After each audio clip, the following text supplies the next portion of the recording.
Dios bendiga a todos los que se encuentran en sintonía con este programa. Que bendiga a su familia, que bendiga a su casa, que bendiga a sus hijos. Bien, el día de hoy nosotros vamos a tratar un tema que está relacionado con un llamado que tenemos los cristianos, y es a ser testigos de la resurrección del Cristo y de que Cristo vive. Nosotros tenemos que ser testigos de que Cristo vive, porque la resurrección de Cristo fue lo que le dio fundamento y sentido a la fe que estamos predicando. Y lo que creemos que Cristo resucitó, entonces tenemos que atestiguarlo. Y era muy fácil atestiguarlo a aquellos a los que Él se le apareció, ¿verdad? Porque eso pueden decir, no, yo lo vi. Y Tomás puede decir, no, yo introduje mi dedo en su llaga. Y los del camino de Maús pueden decir, sí, Él estaba con nosotros, iba caminando con nosotros en el camino y no lo reconocíamos, lo reconocimos cuando lo invitamos a cenar y partió el pan. En ese momento lo reconocimos. Pero, ¿cómo nosotros el día de hoy podemos ser testigos de esa resurrección? ¿Cómo podemos ser testigos de su reino? ¿Cómo podemos ser testigos? ¿Cómo podemos dar testimonio de que Jesús vive? Pues sobre ese tema es que vamos a hablar hoy. Somos testigos de que Jesús vive. Vamos a utilizar como texto bíblico en la carta primera de Corintios, el capítulo 15. La palabra de Dios se lee en el nombre del Padre, del Hijo y del Espíritu Santo. En primer lugar, les he transmitido esto, tal como yo mismo lo recibí, que Cristo murió por nuestros pecados, como dicen las Escrituras, que fue sepultado, que resucitó al tercer día, también según las Escrituras, que se apareció a Pedro y luego a los 12. Después se dejó ver por más de 500 hermanos juntos, algunos de los cuales ya han entrado en descanso, pero la mayoría vive todavía. Después se apareció a Santiago y seguidamente a todos los apóstoles. Y se me apareció también a mí. Iba a decir al aborto, al último de todos. Esa lectura está en el capítulo 15, como dijimos, en los versos del 3 al 8. Y más adelante, en el verso 14 dice, el mismo capítulo, y si Cristo no resucitó, nuestra predicación no tiene contenido, como tampoco la fe de ustedes. Con eso pasamos a ser falsos testigos de Dios. Y voy a seguir en el 20, en el verso 20, que dice, pero no, Cristo resucitó de entre los muertos, siendo el primero y primicia de los que se durmieron. Un hombre trajo la muerte y un hombre también trae la resurrección de los muertos. Cristo es el primero y más tarde les tocará a los suyos cuando venga a pedir cuentas. Palabra de Dios, te alabamos, Señor. Bueno, está clarito que Cristo resucitó. Esa carta le escribió Pablo, se le escribió a los Corintios. Y ustedes saben que la mayoría del fundamento de esas comunidades primeras que se formaron en el cristianismo, Pablo tuvo una participación importantísima a través de, no solo de su presencia, sino de sus escritos, dándole a ellos las directrices de cómo iban a conformar esa iglesia de Cristo que es su cuerpo y que somos nosotros hoy.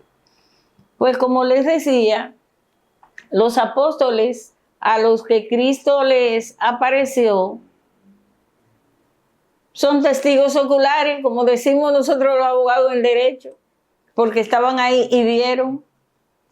Pero nosotros, que estamos existiendo 2000 años después, ¿cómo podemos ser testigos de Jesucristo aquí? Y no solo de Él, podemos ser testigos de Él, pero testigos de su resurrección, testigos de que Él vive. Y que a pesar de que ascendió al cielo, dejó al Espíritu Santo, y ustedes saben que hay una Trinidad, Padre, Hijo y Espíritu Santo. Si estamos con el Espíritu Santo, entonces estamos con el Padre y con el Hijo. Y Él dejó al Espíritu Santo que se quedara con nosotros hasta los confines de la tierra. Yo les voy a hacer 2 anécdotas referente a este tema. Pero antes les voy a decir que cuando nos preguntamos cuál es el problema, concluimos diciendo que el problema es la ausencia de Dios en nuestras vidas.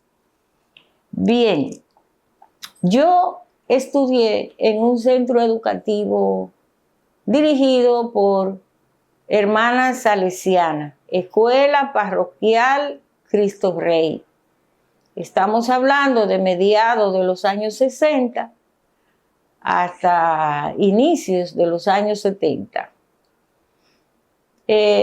Ahí, más que en la catequesis, que entré a recibir el catecismo a muy temprana edad, porque en ese tiempo esperaban que los niños tuvieran 7 años para empezar a recibir la instrucción de la primera comunión y confirmación. La preparación del niño comenzaba a los 7 años.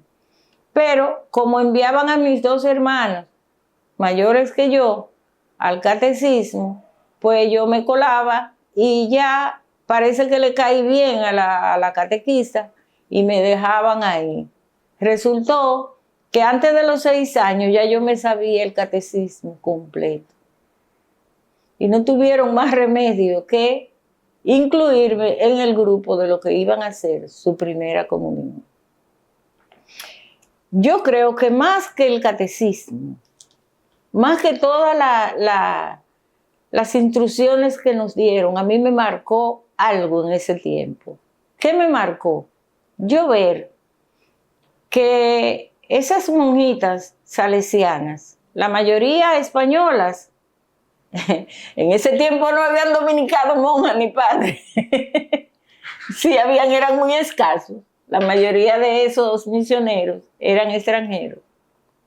Y entre los salesianos, la mayoría de las monjas eran españolas.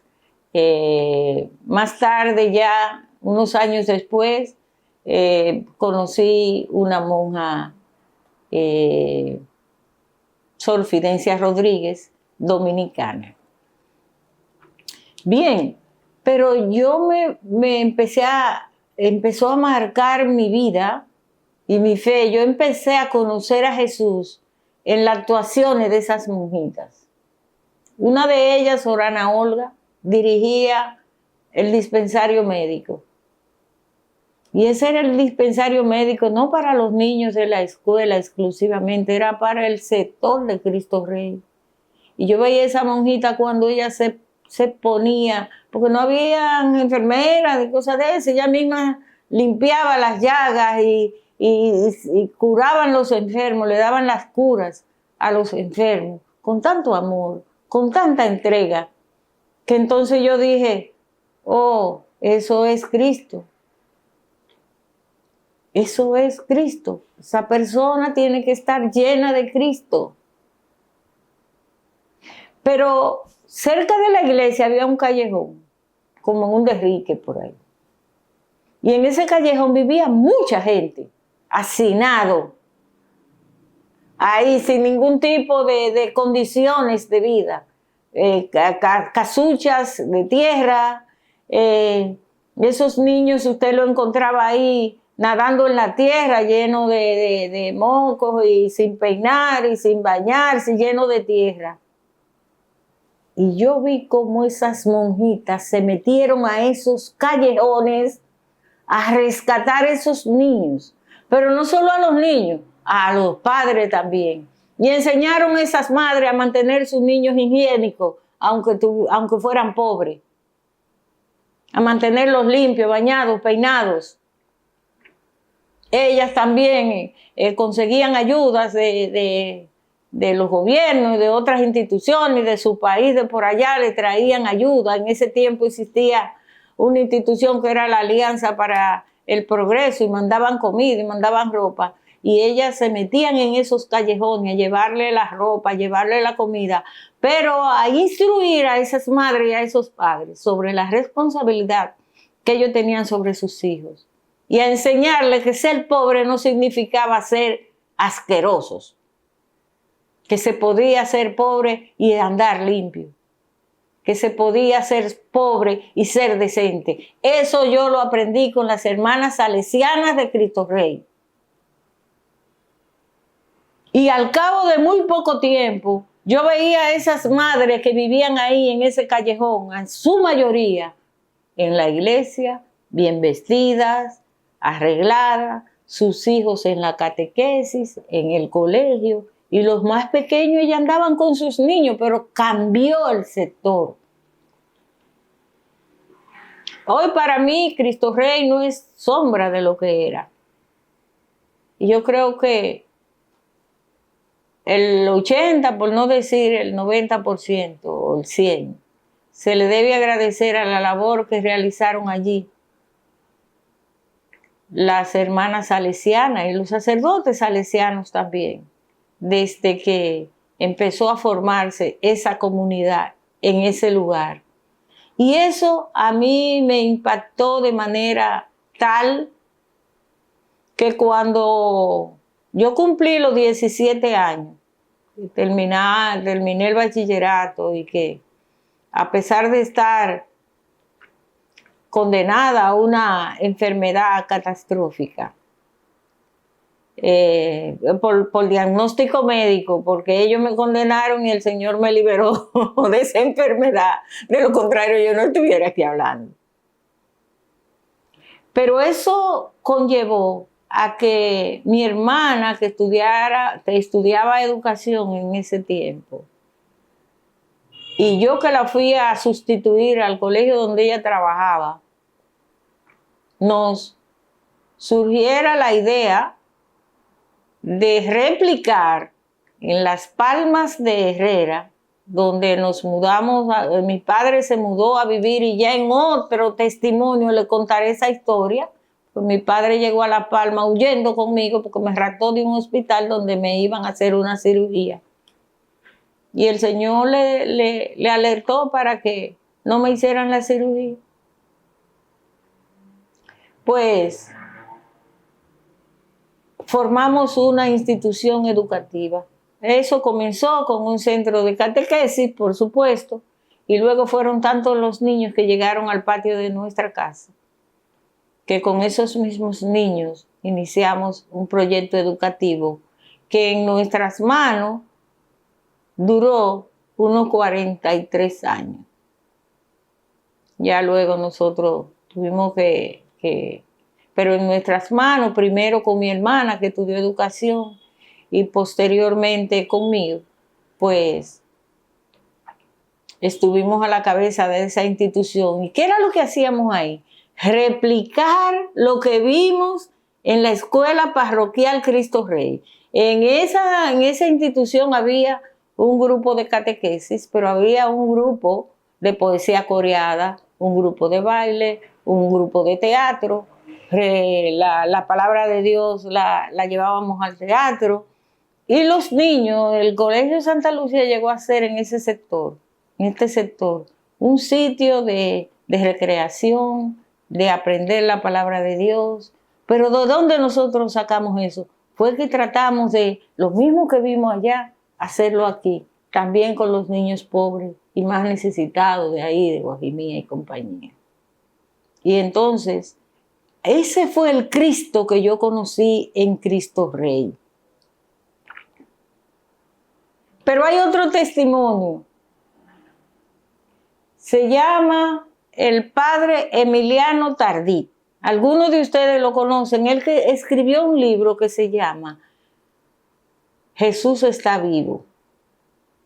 Y él daba ahí muchísimos testimonios en ese libro de lo que Jesús hizo en él. Y quiero decir, estoy contando estas anécdotas para hablar de ese Cristo vivo. Porque para mí esas monjitas eran testigos presenciales, porque ellas portaban la presencia de Jesús en sus vidas.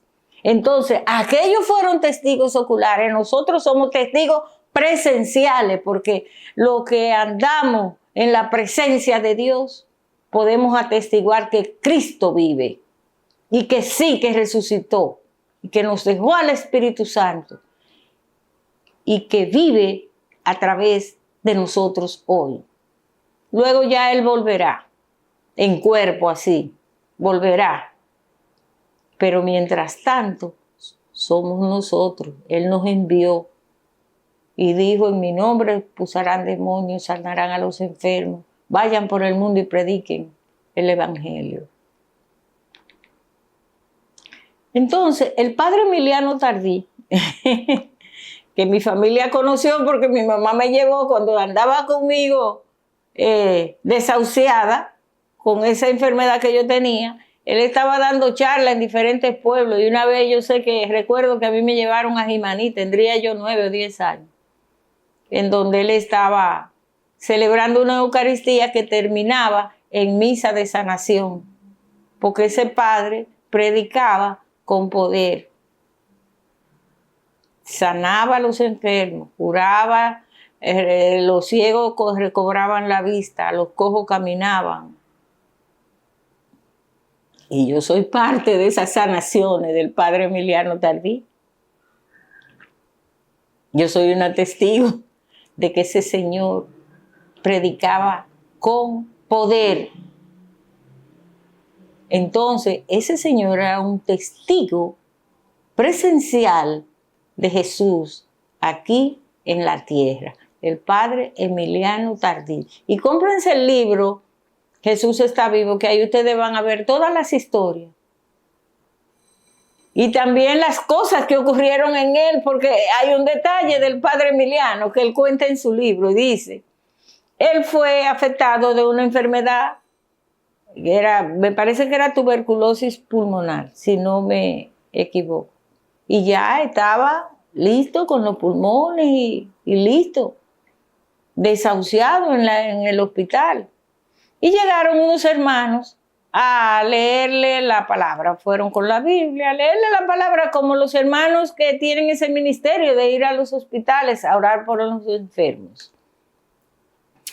Y él cuenta en su libro que él en la cama, por cortesía, dejó que le oraran, pero él por dentro estaba diciendo, ¿qué es lo que te vienen a orar por mí? Cuando yo soy un sacerdote que he formado, qué sé yo, cuánta iglesia y he curado muchísimos enfermos. Es decir, él estaba más perdido que el hijo del Inver, porque el que hizo todas esas cosas era Dios, no era él. Y porque usted se deje usar de Dios, eso no quiere decir ni siquiera que usted está salvo. El fin es que él, como que por dentro, no estaba por recibir a esa gente ni por escuchar sus oraciones, porque él decía que él no la necesitaba, porque él tenía una relación directa con Dios, porque Dios lo usaba. ¿Y qué creen ustedes? Que a pesar de él no tenía fe en Dios, pero en esa gente no creía en esas oraciones ni nada de eso. Pues, o no es que no creía, sino que él sentía que él sabía más que esa gente de la palabra de Dios, conocía a Dios más que ellos. Era un sacerdote que había construido no se sabe cuántos templos. Aquí y en otros países, él era extranjero. ¿Y qué ustedes creen? Que él lo recibió en su cama, las personas le oraron y él lo aceptó por cortesía y recibió el milagro de la salud. Ahí está. Entonces dijo el padre Emiliano, a partir de ahí empezó a tener otro concepto y otro respeto, porque Dios se manifiesta en cualquiera que le crea. Y cualquiera que quiera salir a predicar el evangelio, sea apóstol, sea profeta, sea sacerdote, sea obispo, sea lo que sea. Él nada más necesita ser un ser humano que se rinde a los pies del Señor, que se dispone a predicar su evangelio, a conocer a Jesús y a predicar su evangelio. Eso es suficiente. Eso es suficiente. El Señor lo usa. El Señor no tiene etiqueta para usar a la gente. Pero sí, entonces fue que Emiliano Tardí se paró de esa cama a predicar de verdad. Y para mí, Emiliano Tardí era un testigo presencial de la presencia de Dios en nuestras vidas. Y yo soy un testigo ocular y presencial porque estuve en esas Eucaristías buscando mi salud y el Señor me la concedió. Me la concedió. Y aquí en el sector de Las Palmas de Herrera hay una capilla, se llama Reina de la Paz, en donde la fundó el padre Emiliano y ahí es una adoración permanente a Jesús. Adoración permanente a Jesús en esa capilla, de día y de noche. Y su testimonio está en República Dominicana por todas partes, porque anduvo predicando la palabra de Dios con autoridad y con poder. Y digo esto porque los mismos milagros que hizo Jesús, podemos hacerlo hoy si creemos en Él, si tenemos fe. Y los invito a ustedes a adentrarse en esa relación con el Señor. Adentrarse de manera muy particular y ustedes verán la gloria de Dios en sus vidas. Vamos a terminar esta charla de hoy con una oración, pidiéndole al Señor, al Espíritu Santo, después de alabarle, de bendecirle, de glorificarle y de darle gracias por permitirnos estar aquí en esta transmisión, por permitirle a ustedes estar escuchando, instruyéndose en la palabra de Dios, por permitirnos la vida, el nuevo día, el amanecer, un nuevo amanecer, ver el sol otra vez. Todas esas son razones para dar gracias, alabar y bendecir al Señor. Pero también queremos pedirle que perdone nuestras dudas, que a veces dudamos, como Emiliano Tardí dudó de que esas personas que oraron por él estaban siendo escuchadas por Dios. Todos dudamos, no fue Emiliano, todos llega un momento que dudamos de la presencia de Dios, de su misericordia para con sus hijos. Así que vamos a pedirle, Señor, en este día estamos dirigiéndonos a ti, Padre, y nos ponemos de acuerdo con todos los que están en esta transmisión, porque tú dijiste que cuando 2 o 3 se unieran para pedirte algo, tú lo ibas a conceder. Así que nos unimos en este día, en esta hora, para pedirte, Padre, que nos dé la presencia del Espíritu Santo en nuestras vidas, permita que se manifieste la presencia del Espíritu Santo en nuestras vidas, que aumente nuestra fe, que creamos que sí, que tú resucitaste y que estás aquí actuando en todo aquel que te invoca y que se pone a tu disposición para que tú lo uses, llevando tu palabra, llevando consuelo, llevando misericordia y también llevando tu poder y tu paz. Concédenos esa gracia de que podamos estar seguros de que estamos con Jesús en nuestras vidas y que No nos podemos quedar solos con Él, que Él nos dio un mandato para que lo llevemos. Que todo el que nos conozca a nosotros, aún sin predicarles, vean reflejado a Jesús en nosotros.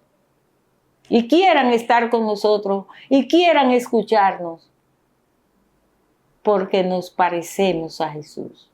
Ayúdanos a parecernos a Jesús, que los demás puedan ver esa luz que Él era la luz, Él era el camino, Él era la verdad. Entonces permite que nuestros labios hablen la verdad y que podamos ser luz para todos aquellos que nos necesitan. En todas partes hay uno que necesita la palabra de Dios, una palabra de aliento, una palabra de consuelo. Eso te lo pedimos por tu Hijo Jesús, que vive y reina por los siglos de los siglos. Amén. ¿Cuál es el problema? La ausencia de Dios en nuestras vidas.